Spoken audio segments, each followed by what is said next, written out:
Хабарымызды жалғастырамыз. Пастереллездің қайта өршуіне жол бермеу үшін киіктер төлдейтін жерлердің топырағын мамыр айына дейін толықтай залалсыздандыру қажет. Бұл туралы бүгін Ауыл шаруашылығы министрлігінің басқосуында айтылды.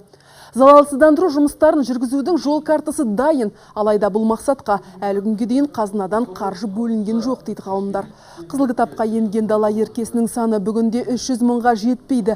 Браконьерлерге қатысты биыл 110 қылмыстық іс қозғалып, 23 адам жауапкершілікке тартылған.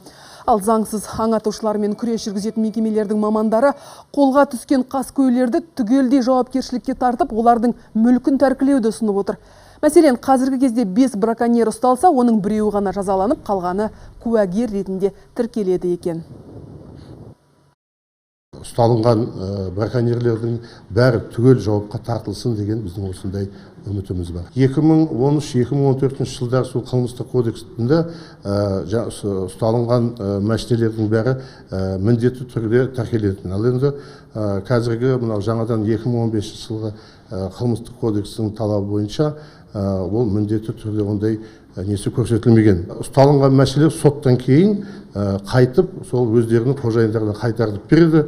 Олар бір аптадан кейін, 2 аптадан кейін біз оларды қайтадан далада ұстаймыз. Киіктердің жаңағы туатын жері бір ғана жерде.